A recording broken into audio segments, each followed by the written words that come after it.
I'm Joe Lample.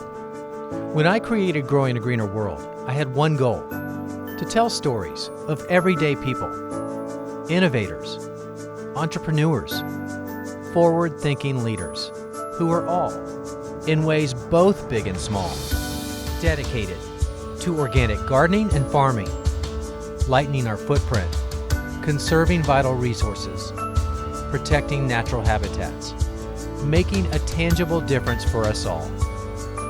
They're real, they're passionate, they're all around us. They're the game changers who are literally growing a greener world and inspiring the rest of us to do the same. Growing a Greener World, it's more than a movement, it's our mission.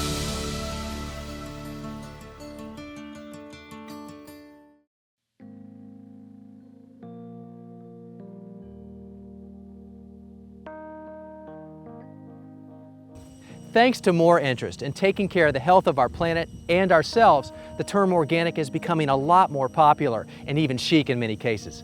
Consumers are waking up to the potential hazards of using synthetic chemicals to quickly grow that perfect-looking vegetable or plant. Unfortunately, the impact to our environment and our health is now more clearly understood, and those consequences have us taking a second look at how we farm and garden, and even at the decisions we make in our everyday lives. For the Rodale family in rural Pennsylvania, the writing was already on the wall back in the early 40s. One man's devotion to organic agriculture and healthy living has evolved into the world's leading multimedia company with a focus on his dedication to restoring a healthy planet. Almost 70 years later, granddaughter and CEO Maya Rodale, along with her daughter Maya, are working harder than ever to advance that mission. Well, when my grandfather, J.I. Rodale, came up with the organic idea in America, he was really concerned about his health. He had a lot of personal health issues, and he just fundamentally believed that not only the food he ate, but how that food was grown could have a major impact on his health. And there was a number of people in England at the time who were talking about this, and he read a lot of books from people in England and brought that idea here and launched Organic Gardening magazine in 1942. In 1946, he started the Rodale Institute. And the reason he started the Institute was because at the time, scientists and academia were so enthralled with chemicals and science that he knew he had to start doing research and proving that organic was a viable solution for our future. In my grandfather's time, 60 years ago, 70 years ago, there was no thing like Whole Foods. Organic wasn't even a government-regulated label. It was just an idea. And if you look at it over time, we have made amazing progress. And the fact is, now, most of the scientific research that's independent is coming out against chemicals, against genetically modified organisms, and the health effects of those chemicals is devastating. So I feel like we're right on the cusp of a huge change. But it's going to take all of us uniting together to demand that change. It's also important to know why it's important to do that. And to me, looking at all the scientific research that's out there, the number one reason why it's important to demand organic and to make that change in our lives is because of our health and the health of our children. So it's really important that we start getting that information out to people so that they know that the choice they're making is the right choice for all of our futures. We have to talk to our congressmen, we have to buy organic food, we have to get involved in our local communities and make change wherever we go. I really believe we all need to vote with our dollars. Every dollar we spend sends a message to both the companies that create the products and the government that looks at where we spend our money. And when we vote with our dollars, we're creating change. So every dollar you spend really matters.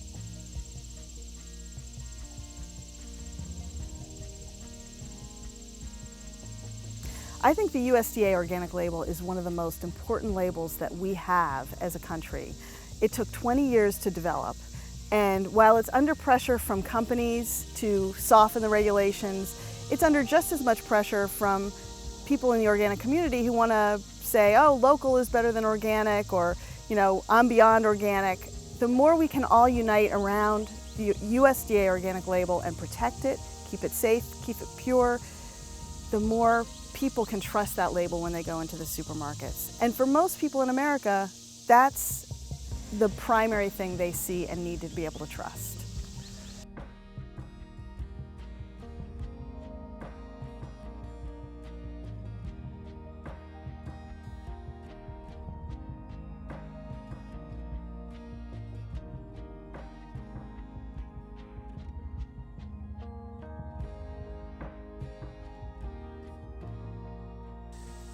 Maria, third generation Rodale, all this emphasis all your life on sustainable agriculture, organic living, healthy, everything.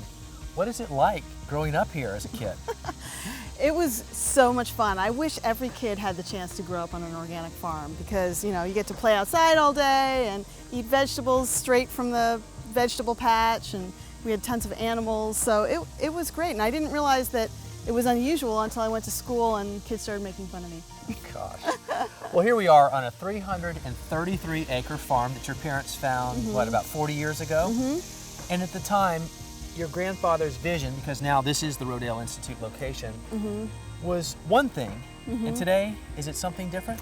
Yeah, when he started, it was really about creating an example of what an organic farm could be and how it could work, and you know, inviting people to come and see it. When my father took over, it was really about doing the scientific research that proves that organic is viable, profitable, and better for people in the environment. And now I feel like we've proven that. So now our mission really is to get the word out and to get the message to farmers that it's possible, it's profitable, to get the message to people around the world that it's better and it's great and it's doable and it tastes great. Yeah. And as far as getting the message out, your book, Organic Manifesto, when I read that, I could feel the passion coming out of your words. And I know that your grandfather and your father would have been very proud of that. Who did you write this book for, and why did you write it? I really wrote the book for everyone, but mainly people who were confused and didn't know what the right thing to do was and wanted to understand why it's important and how we got into this position. And I also wrote it for me because the best way to learn about something is to really delve into it and research it and write about it. But hopefully it's a book for everyone that anybody who picks it up can learn something and understand why organic is so important, why we have to demand organic.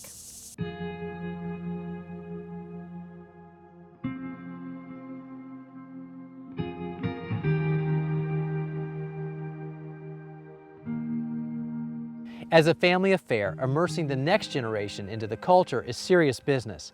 It starts at the bottom, and family members work their way up. Maya Rodale is Generation 4 and daughter of Maria. She's been engrossed in the company her entire life and actively involved in its leadership. Maya, these beds behind us represent part of the farming systems trials that was started by your grandfather, what, in 1981? That's right. And he wanted to show scientifically the importance of organic gardening. But here we are, you know, like 30 years later, and it's every bit as important now as it was back then, isn't it? It's more than ever. And when he started this, there weren't any other institutions, or very many other institutions, that were studying organic very seriously and very rigorously, and in comparison to conventional. And we found out so much. And one of the highlights, I think, is about the yields.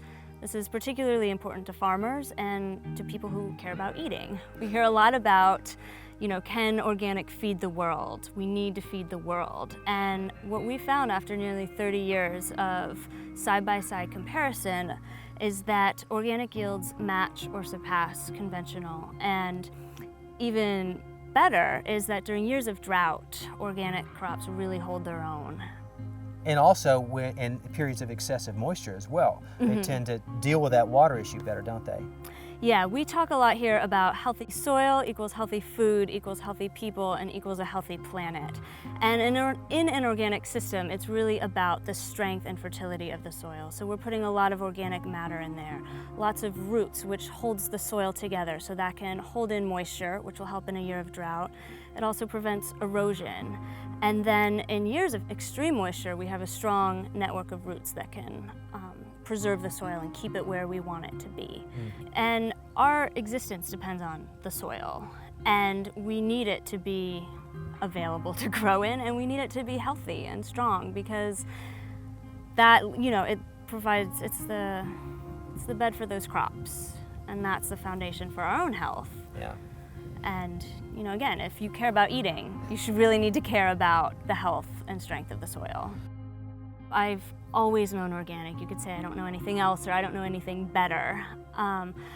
But what really makes me thrilled and does give me the inspiration to keep going is seeing how far the organic movement has come. We have strict organic standards now. That means something in the marketplace, and we have such an increased awareness about it. When my great-grandparents and grandfather was talking about it, they got laughed at, and now it's cool. Yeah. I had a patch from my backpack from my my grandfather that said I was organic when organic wasn't cool. One thing we see out here at the Institute is a growing resurgence of interest in organic from people of my generation. They want to learn about how they can garden organically in their backyard, and some of them even are out here because they want to start farming organically, so they come to our field days.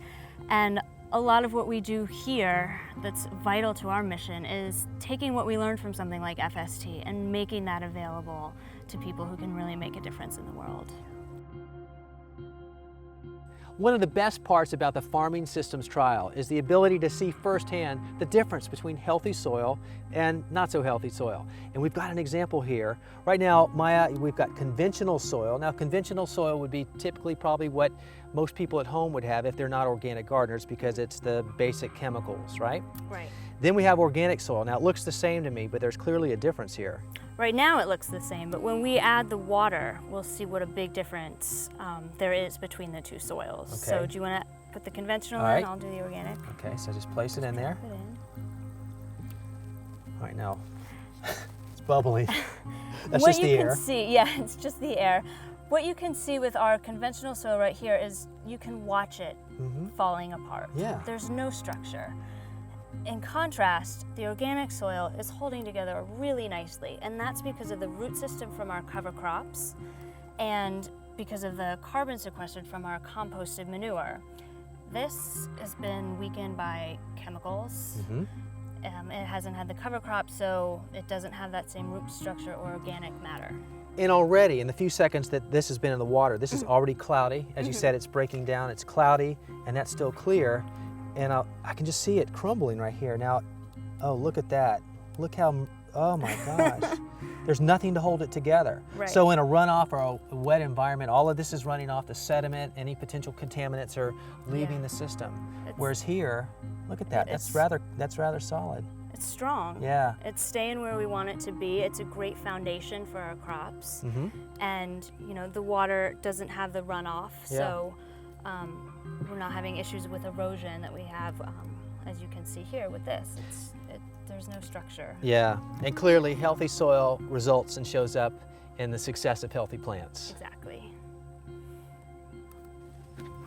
Okay, so here's the pop quiz. I have corn on my left and corn on my right. Now, if I were to ask you which one was grown conventionally, you know, the one with all the fertilizer and chemicals, well, you'd probably say this one. But you know what?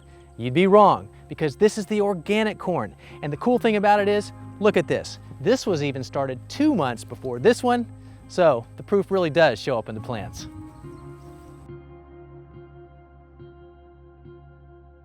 So Maya, over 60 years now of researching organic farming and gardening methods. You kind of think maybe by now you knew it all, but I know you haven't. What's next? We do feel that we've shown so many benefits of organic in comparison to conventional, and now we're studying how we can refine those organic methods even further.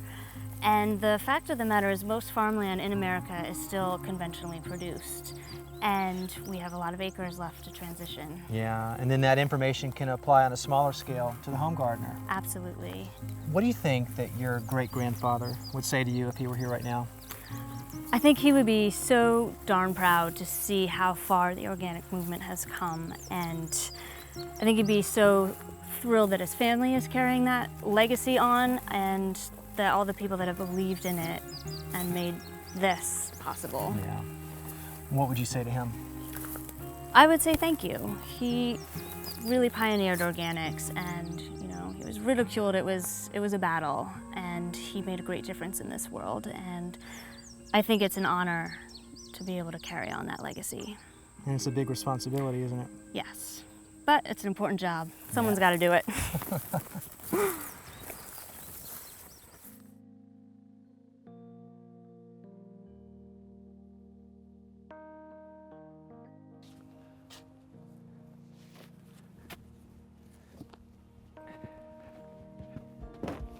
You know, behind any great garden, there's a great gardener. But the great gardeners will tell you the real secret is healthy soil.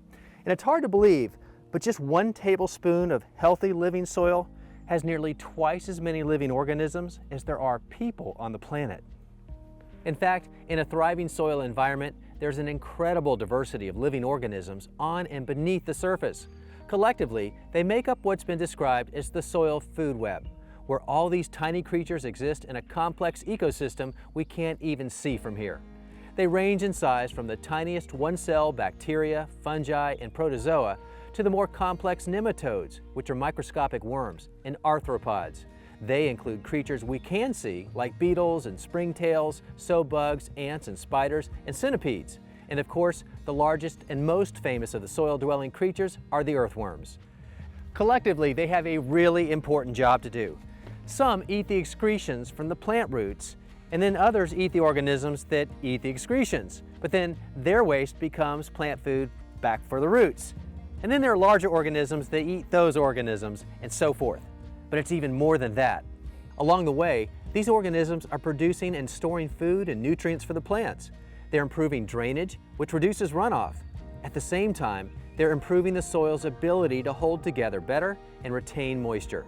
It's like the best of all worlds, but that's in a healthy soil system. One that's not compromised by excessive synthetic chemicals and tilling, and where the soil isn't compacted by heavy equipment or even excess foot traffic. So how can you create that kind of soil in your own garden? Well, add lots of organic matter. For me, it always begins with compost. Lots of garden debris and rotted manure, shredded leaves, pretty much anything that will break down naturally. And then abstain or at least refrain from the use of synthetic chemicals like fertilizers, pesticides, and herbicides because they can harm the soil dwellers too.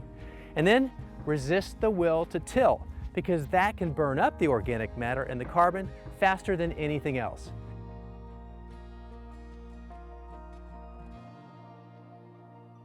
Thanks to the Rodale Institute and vision of J.I. Rodale decades ago, along with the current leadership of Maria and Maya Rodale and their family, educating generations on making healthy choices for the food we grow and eat is saving lives and helping to heal our planet.